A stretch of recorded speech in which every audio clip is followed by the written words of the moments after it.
কার্যক্রম নিষিদ্ধ আওয়ামী লীগের ১৩ নভেম্বরের লকডাউন কর্মসূচিকে ঘিরে দুদিন ধরে রাজধানীতে বাসে আগুন ও ককটেল বিস্ফোরণের মতো কয়েকটি ঘটনা ঘটেছে। এ নিয়ে রাজনৈতিক উত্তাপ ছড়ানোর চেষ্টা করছে দলটি। তবে লকডাউন কর্মসূচি ঘিরে নিরাপত্তা নিয়ে কোনো শঙ্কা নেই বলে জানিয়েছে আইনশৃঙ্খলা রক্ষাকারী বাহিনী। আরও জানাচ্ছেন শাকিলা করিম। জুলাই গণ অভ্যুত্থানে সংঘটিত হত্যাকাণ্ড মানবতাবিরোধী অপরাধের মামলায় সাবেক প্রধানমন্ত্রী শেখ হাসিনা সহ ৩ আসামির রায়ের তারিখ ঘোষণা হবে আগামী ১৩ নভেম্বর। বহুল আলোচিত রায়কে কেন্দ্র করে দেশব্যাপী চলছে নানা জল্পনা, উস্কানি ও গুজব। সোশ্যাল মিডিয়া সয়লাব লকডাউন সংক্রান্ত পক্ষে বিপক্ষের পোস্ট ও ভিডিও বার্তায়।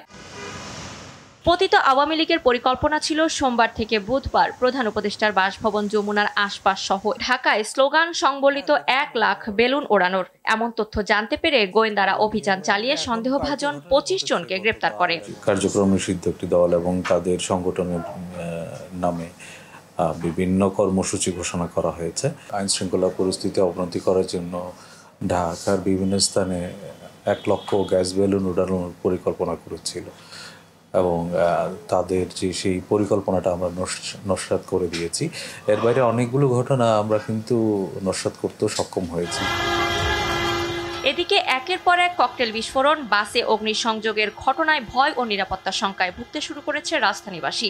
রাজনৈতিক উত্তেজনা আর গুজবের ফাঁদে অস্থির নগর জীবন। প্রশ্ন উঠেছে ১৩ নভেম্বর নিষিদ্ধ ঘোষিত আওয়ামী লীগের কর্মসূচির সঙ্গে এগুলোর সম্পর্ক থাকা না থাকা নিয়ে।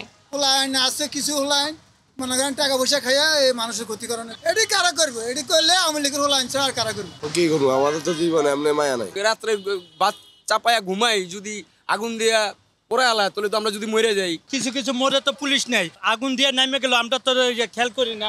ককটেল বিস্ফোরণের ঘটনায় মোটরসাইকেল ব্যবহার করার তথ্য থাকায় সে ব্যাপারেও পুলিশের পক্ষ থেকে বিশেষ উদ্যোগ নেওয়া হয়েছে।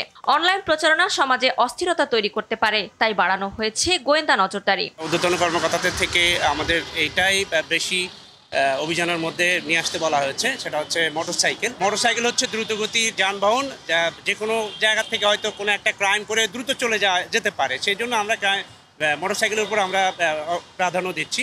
তবে সব ধরনের অপতৎপরতা রুখতে মাঠ পর্যায়ের পুলিশকে সক্রিয় থাকার নির্দেশনা দেওয়া হয়েছে ডিএমপির পক্ষ থেকে। শাকিলা করিম, RTV, ঢাকা।